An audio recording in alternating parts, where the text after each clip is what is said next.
നമസ്കാരം.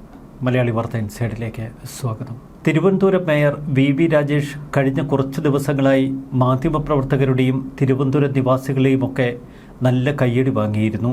പക്വതയോടെയാണ് അദ്ദേഹം സംസാരിച്ചിരുന്നത്. ഒരു മേയർ എന്ന നിലയിൽ മികവുറ്റ രീതിയിൽ കാര്യങ്ങൾ അവതരിപ്പിച്ചു. കാര്യങ്ങൾ കൃത്യതയോടെ പഠിച്ചു. എന്നാൽ കയ്യടി കൂടി വരുമ്പോൾ അദ്ദേഹത്തിന് താളം പിഴയ്ക്കുന്നുവോ എന്ന സംശയം. എല്ലാറ്റിനുമൊടുവിൽ തിരുവനന്തപുരം മേയർ കയറിപ്പിടിച്ചിരിക്കുന്നത് സ്പാകളെയാണ്, മസാജിംഗ് സെൻ്ററുകളെ. ക്രോസ് മസാജ് ഒരു കാരണവശാലും തിരുവനന്തപുരം നഗരത്തിൽ അനുവദിക്കില്ല എന്ന് മേയർ പ്രഖ്യാപിച്ചു കഴിഞ്ഞു. അപ്പോഴതാ ഒരു മറുചോദ്യം. ഇന്ത്യയിലെ നിയമം അനുവദിക്കുന്ന തലത്തിലുള്ള കാര്യങ്ങൾ മാത്രമല്ലേ തിരുവനന്തപുരത്തും നടപ്പിലാക്കാൻ കഴിയൂ? ക്രോസ് മസാജിംഗ് ഇന്ത്യയിൽ നിരോധിച്ചിട്ടില്ല. BJP ഭരിക്കുന്ന മുംബൈയിലടക്കം ഇഷ്ടം പോലെ സ്പാകൾ പ്രവർത്തിക്കുന്നു.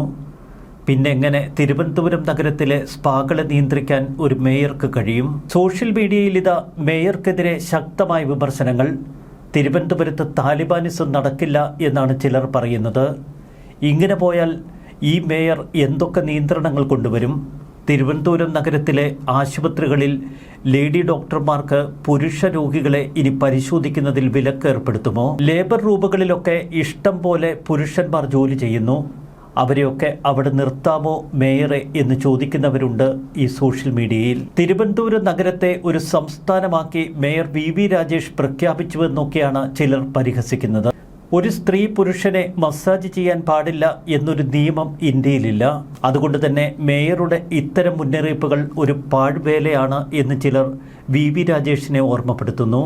പുരുഷന്മാർ മസാജ് ചെയ്താലും അവിടെയും അനാശാസ്യം നടക്കണമെങ്കിൽ നടക്കില്ലേ എന്നാണ് ചിലരുടെ സംശയം. ചിലർ പറയുന്നു തിരുവനന്തപുരത്തിന് ഒരു കോർപ്പറേഷൻ ഉണ്ടെന്നും അതിനൊരു മേയർ ഉണ്ടെന്നും ഇപ്പോൾ നഗരവാസികൾക്ക് ബോധ്യമായി. ഇനി സദാചാര ചാനലുകാരും സദാചാര പ്രാസംഗികരും മേയറെ വധിക്കാൻ വരണ്ട എന്നാണ് BJP പ്രതികരിക്കുന്നത്. ഇപ്പറഞ്ഞത് വി രാജേഷ് ആയതുകൊണ്ട് കുഴപ്പമല്ല.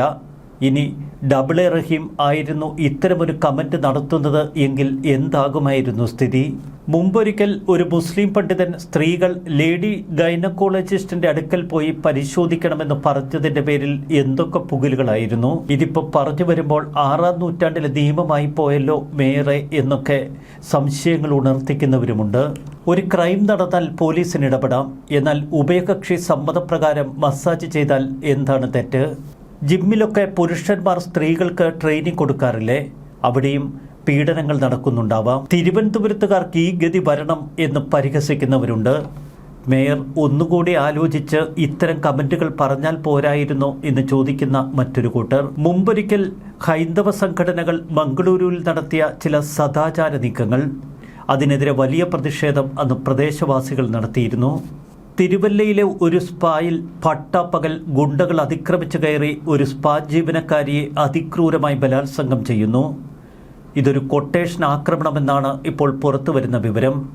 ഇതിനെ തുടർന്ന് സ്പാകളുമായി ബന്ധപ്പെട്ട് ഞെട്ടിക്കുന്ന പല വിവരങ്ങളും പുറത്തുവന്നു. ഇതിനിടയിലാണ് തിരുവനന്തപുരത്ത് സ്പർശൻ സ്പായിൽ 23-കാരി ജോലിക്ക് വേണ്ടി അഭിമുഖത്തിനെത്തുന്നത്. അതിന്റെ നടത്തിപ്പുകാർ തന്നോട് മോശമായി പെരുമാറി എന്ന് വി രാജേഷിനെ നേരിട്ട് വിളിച്ച് ഈ യുവതി പറയുന്നു. തിരുവനന്തപുരം കോർപ്പറേഷൻ ഉണർത്ത് പ്രവർത്തിച്ചു. കോർപ്പറേഷൻ ആരോഗ്യ സുരക്ഷാ വിഭാഗം ഉദ്യോഗസ്ഥർ നടത്തിയ പരിശോധനയിൽ സ്പായ്ക്ക് ലൈസൻസ് ഇല്ല എന്ന് തിരിച്ചറിഞ്ഞു. ഇതിനെ തുടർന്ന് സ്പാ അടച്ചുപൂട്ടി. എന്നാൽ പോലീസിൽ പരാതി നൽകുന്ന കാര്യം തീരുമാനിച്ചിട്ടില്ല എന്നാണ് യുവതിയുടെ നിലപാട്. താനൊരു ജോലി തേടിയാണ് സ്പായിലെത്തിയത്.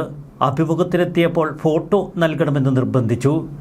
കസ്റ്റമറെ കാണിക്കാനാണ് സ്പാ ഉടമകൾ ഇത്തരത്തിൽ ജീവനക്കാരുടെ ഫോട്ടോ ആദ്യം തന്നെ വാങ്ങിവെക്കുന്നത്. ഫോട്ടോ തരാൻ പറ്റില്ല എന്ന് പറഞ്ഞപ്പോൾ സ്ഥാപന ഉടമകൾ കൈയോങ്ങി എന്നാണ് യുവതി പറയുന്നത്. ഫോട്ടോ കൊടുത്താലേ ജോലി നൽകാൻ പറ്റൂ എന്നവർ വാശി പിടിച്ചു. വിവരം മേയറോട് പറഞ്ഞതിന് തൊട്ടു പിന്നാലെ കോർപ്പറേഷൻ അധികൃതർ അവിടെ എത്തി. തുടർന്നുള്ള പരിശോധനയിൽ സ്പർശൻ വെൽനസ് സ്പായുടെ പ്രീമിയം വിഭാഗം ലൈസൻസ് ഇല്ലാതെയാണ് പ്രവർത്തിക്കുന്നത് എന്ന് കണ്ടെത്തി. 2 മുറികളുള്ള സ്പായിൽ ഒരു ഭാഗത്തിന് മാത്രമേ ലൈസൻസ് ഉള്ളൂ. മസാജ് ചെയ്യുന്ന ട്രെയിനർമാരുടെ യോഗ്യത തെളിയിക്കുന്ന സർട്ടിഫിക്കറ്റുകളോ ജീവനക്കാരുടെ വിവരങ്ങളടങ്ങിയ രേഖയോ അവിടെ ലഭ്യമല്ല. പാങ്ങോട് സ്വദേശി മനോഹരന്റെ പേരിലാണ് സ്പായുടെ ഉടമസ്ഥത. യുവതിയുടെ പരാതിക്ക് പിന്നാലെ ഇത്തരം പല സ്ഥാപനങ്ങൾക്കുമെതിരെ പരാതി ലഭിക്കുന്നതായും നഗരത്തിലെ സ്പാകൾക്ക് ലൈസൻസ് ഉണ്ടോ എന്ന് പരിശോധിക്കാനും മേയറുടെ ഉത്തരവ്. ഇതിനെ തുടർന്ന് ഇന്നലെയും ഇന്നുമായി നഗരത്തിലെ പല സ്പാകളിലും അതിശക്തമായ പരിശോധനകൾ നടത്തുന്നു. ഇതൊക്കെ നല്ലത് തന്നെ. മേയർ നിർദ്ദേശം നൽകുന്നതനുസരിച്ച് നഗരത്തിൽ പ്രവർത്തിക്കുന്ന സ്പാ മാത്രമല്ല, എല്ലാവിധ ചികിത്സാലയങ്ങളും അവർ പരിശോധിക്കണം. കോർപ്പറേഷൻ ലൈസൻസ് ആവശ്യമുള്ള എല്ലാ കമേഴ്ഷ്യൽ സ്ഥാപനങ്ങളിലും കർശന പരിശോധന തുടരണം. ഇവിടെയാണ് ചില വകതിരിവുകൾ ഉണ്ടാകേണ്ടത്. അനധികൃത തിരുമു ചികിത്സാ കേന്ദ്രങ്ങൾ മസാജ് സെന്ററുകളായി പ്രവർത്തിക്കുന്നുവെന്നാണ് അധികൃതരുടെ കണക്കുകൂട്ടൽ. കാലങ്ങളായി ഇത്തരം സെന്ററുകൾ യാതൊരുവിധ തടസ്സങ്ങളുമില്ലാതെ ഇവിടെ പ്രവർത്തിച്ചു വരുന്നു. ഈ സ്ഥാപനങ്ങളുടെ മറവിൽ അനാശാസ്യ പ്രവർത്തനങ്ങൾ സജീവമാണ് എന്ന പരാതി നേരത്തെ തന്നെ ഉയർന്നിരുന്നു. സ്പാകൾ കേന്ദ്രീകരിച്ച് അനാശാസ്യ പ്രവർത്തനങ്ങൾ നടക്കുന്നുണ്ടോ എന്ന് പരിശോധിക്കേണ്ട ഉത്തരവാദിത്വം തീർച്ചയായും പോലീസ് സംവിധാനങ്ങൾക്കുണ്ട്. എന്നാൽ ക്രോസ് മസാജിംഗ് നിരോധിക്കാനും നിയന്ത്രിക്കാനുമുള്ള അധികാരം മേയർക്കുണ്ടോ എന്നതാണ് പ്രസക്തമായ ചോദ്യം. നഗരത്തിലെ ലഹരി കൈമാറ്റത്തിന്റെ പ്രധാന കേന്ദ്രങ്ങൾ ഇത്തരം സ്പാകളാണ് എന്ന ആക്ഷേപം പണ്ടുമുതലേ ഉണ്ട്. അതിനോട് നമുക്ക് യോജിക്കാം. നഗരത്തിൽ മാത്രമല്ല, കോവളം, വർക്കല, വിഴിഞ്ഞം എന്നീ ടൂറിസ്റ്റ് മേഖലകളിലൊക്കെ സ്പാകൾ പ്രവർത്തിക്കുന്നു. സാധാരണ ടൂറിസ്റ്റുകൾ എത്തണമെങ്കിൽ ഇത്തരം സ്പാകളും മറ്റടിസ്ഥാന സൗകര്യങ്ങളുമൊക്കെ വേണം അവർക്ക്. പല സ്ഥലങ്ങളിലും ഡോക്ടർമാരുടെ പേരൊക്കെ വെച്ചാണ് ഇത്തരം സ്പാകൾ പ്രവർത്തിക്കുന്നത്. എന്നാൽ അത് ബോർഡിൽ മാത്രം. അടുത്ത കാലത്തായി തിരുവനന്തപുരം നഗരം കേന്ദ്രീകരിച്ച് വലിയ തോതിൽ സ്പാ ബിസിനസ് വളർന്നിരുന്നു. വൈദ്യുതി പോസ്റ്റുകളിലടക്കം സ്പാ സെൻ്ററുകളുടെ മൊബൈൽ നമ്പറുകൾ പ്രദർശിപ്പിക്കുന്നു. സ്പാ സെൻ്ററുകളിലേക്ക് കടന്നു ചെല്ലുന്ന കസ്റ്റമർമാർക്ക് തിരഞ്ഞെടുക്കാൻ മസാജ് ചെയ്യുന്ന സ്ത്രീകളുടെ വലിയ ഫോട്ടോ അടങ്ങിയ ഒരു ശേഖരം അവർക്ക് മുന്നിൽ വയ്ക്കും. ഏത് സ്ത്രീയെ വേണമെങ്കിലും മസാജിനായി തിരഞ്ഞെടുക്കാം.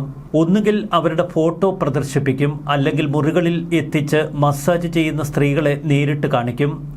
സ്ത്രീകളെ ഇടപാടുകാർക്ക് തന്നെ തിരഞ്ഞെടുക്കാം. സാധാരണ 1500 രൂപയാണ് മസാജിംഗ് സെൻറ്ററിൽ 1 മണിക്കൂർ സമയത്തേക്ക് ഈടാക്കുന്നത്. ഇനി എക്സ്ട്രാ എന്തെങ്കിലും വേണമെങ്കിൽ മസാജ് ചെയ്യുന്ന ആ സ്ത്രീക്ക് പ്രത്യേക ടിപ്പ് കൊടുത്താൽ മതി.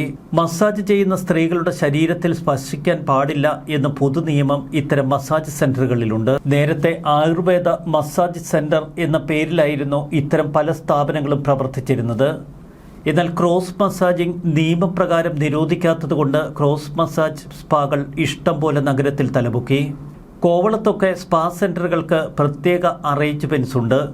മുന്നിൽ കൂടി പ്രവേശിക്കാം. ഇനി പോലീസ് എങ്ങാനും റെയ്ഡിനെത്തിയാൽ പിൻവാതിലിലൂടെ പെട്ടെന്ന് രക്ഷപ്പെടാനുള്ള ഒരു എസ്കേപ്പ് റൂട്ടും അവിടെ റെഡി. നഗരത്തിൽ പല സ്പാകളിലും ക്രോസ് മസാജിംഗ് നടക്കുന്നുണ്ട് എന്നതാണ് ഏറ്റവും വലിയ പരാതി. പുരുഷന്മാരെ സ്ത്രീകളും സ്ത്രീകളെ പുരുഷന്മാരുമാണ് മസാജ് ചെയ്യുന്നത്. പണം നൽകിയുള്ള ലൈംഗിക ഇടപാടുകളും ഇത്തരം കേന്ദ്രങ്ങളിൽ നടക്കുന്നുവെന്ന് വി രാജേഷ് പറയുന്നു. സമൂഹത്തിന് ഗുണകരമല്ലാത്ത പല കാര്യങ്ങളും സ്പാകൾ കേന്ദ്രീകരിച്ച് നടക്കുന്നുണ്ട്. ലൈസൻസ് ഇല്ലാത്ത സ്ഥാപനങ്ങളിൽ ക്രോസ് മസാജിംഗ് ഉൾപ്പെടെയുള്ള കാര്യങ്ങൾ ചെയ്യുന്നു. അംഗീകൃത മത്സരമില്ലാതെ മസാജിംഗ് നടക്കുന്നുണ്ട്. സ്കൂൾ യൂണിഫോമിൽ കുട്ടികൾ പോലും ഇത്തരം മസാജ് സെന്ററുകളിലെത്തുന്നു. സ്പാകളുടെ മറവിൽ വലിയ തോതിൽ ലഹരി കച്ചവടമൊക്കെ നഗരത്തിൽ അരങ്ങേറുന്നു. ടൂറിസം വളരണമെന്നതിൽ തർക്കമില്ല. പക്ഷെ നമ്മുടെ പൈതൃകം, പാരമ്പര്യം, ജനങ്ങളുടെ സുരക്ഷ ഇതിലൊന്നും വിട്ടുവീഴ്ച അനുവദിക്കില്ല എന്നാണ് വി രാജേഷ് പറയുന്നത്. തിരുവല്ലയിലെ സ്പാ ജീവനക്കാരിക്ക് നേരെയുണ്ടായ അതിക്രമത്തിന്റെ പശ്ചാത്തലത്തിൽ ഇപ്പോൾ കേരളത്തിൽ പല സ്ഥലങ്ങളിലും സ്പാകൾ കേന്ദ്രീകരിച്ച് വലിയ പരിശോധനകൾ തുടരുന്നു. തിരുവല്ലയിൽ നടന്നത് വലിയ കൊട്ടേഷൻ ആക്രമണമാണ്. ഗുണ്ടാത്തലവൻ തന്നെ മറ്റ് സ്ഥലങ്ങളിൽ അവിടെ സ്പാ പ്രവർത്തിപ്പിച്ചിരുന്നു. അയാളാണ് മറ്റ് സ്പാ ഉടമകളോട് മാസപ്പടി വാങ്ങി ഇതൊക്കെ ശേഖരിച്ചൊടുവിൽ പോലീസിലെ പ്രമുഖർക്ക് എത്തിച്ചിരുന്നത്. നിയമവിരുദ്ധ പ്രവർത്തനങ്ങൾ തടയാനുള്ള എല്ലാ അധികാരവും കോർപ്പറേഷനുണ്ട്, മേയർക്കുണ്ട്, പോലീസിനുണ്ട്. സർക്കാർ സംവിധാനങ്ങൾ ഏകോപനത്തോടെ ഇത്തരം ഉത്തരവാദിത്തങ്ങൾ തുടരണം. എന്നാൽ എല്ലാത്തിനെയും തകർക്കുന്ന മട്ടിലുള്ള നീക്കങ്ങൾ അത് ടൂറിസത്തിന് ദോഷം ചെയ്യുമെന്ന് വി രാജേഷ് ഓർമ്മിക്കുന്നത് നല്ലത്. തിരുവനന്തപുരം നഗരത്തിൽ മാത്രം 200-ലധികം സ്പാകളാണ് പ്രവർത്തിക്കുന്നത്. കൃത്യമായ കണക്കെടുക്കാൻ വി രാജേഷ് കോർപ്പറേഷൻ സെക്രട്ടറിക്ക് നിർദ്ദേശം നൽകി. ചില സ്പാകൾ പോലീസ് ഉദ്യോഗസ്ഥരുടെ തന്നെ ബിനാമികളാണ് പ്രവർത്തിപ്പിക്കുന്നത്. മാഫിയകളുമായി ബന്ധമുള്ള സ്പാ സെന്ററുകളും നഗരത്തിലുണ്ട്. തട്ടിക്കൂട്ട് സ്പാകളുടെ മറവിൽ ലഹരിക്കടത്ത്, ഹണി ട്രാപ്പ് തുടങ്ങിയ പ്രവർത്തനങ്ങളൊക്കെ നടക്കുന്നു.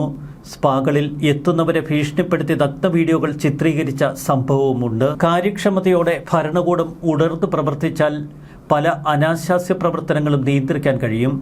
എന്നാൽ അതിലപ്പുറം ഒരു വിശാല കാഴ്ചപ്പാട് ഭരണകൂടത്തിനും മേയർക്കുമൊക്കെ ഉണ്ടാകുന്നതാണ് നല്ലത്. സ്പാകൾ കേന്ദ്രീകരിച്ച് മാഫിയ പ്രവർത്തനവും ഗുണ്ടാ പ്രവർത്തനവും ലഹരി കൈമാറ്റങ്ങളുമൊക്കെ നടക്കുന്നു എങ്കിൽ അതൊക്കെ നിയന്ത്രിക്കാൻ അതിനെയൊക്കെ തടയിടാനുള്ള ആർജവം നമ്മുടെ പോലീസ് സംവിധാനങ്ങൾക്കുണ്ടാകണം. ഇനി ലൈസൻസ് ഇല്ലാതെ ആരെങ്കിലും നഗരത്തിൽ സ്ഥാപനങ്ങൾ പ്രവർത്തിപ്പിക്കുന്നു എങ്കിൽ അതിനെതിരെ നടപടിയെടുക്കാനുള്ള ആർജവമാണ് കോർപ്പറേഷൻ സെക്രട്ടറിക്കും കോർപ്പറേഷനുമൊക്കെ വേണ്ടത്. കേരളത്തിൽ സ്പാ ബിസിനസ് തഴച്ചു വളർന്നതോടെ ബിസിനസ്സിൽ എതിരാളികൾ തലപൊക്കി. പലപ്പോഴും ഗുണ്ടാ സംഘങ്ങൾ ഇത്തരം സ്പാകളെ നിയന്ത്രിക്കാൻ തുടങ്ങിയതോടെ പോലീസ് സംവിധാനങ്ങൾക്കും ഇതൊരു സ്ഥിരം തലവേദനയായി.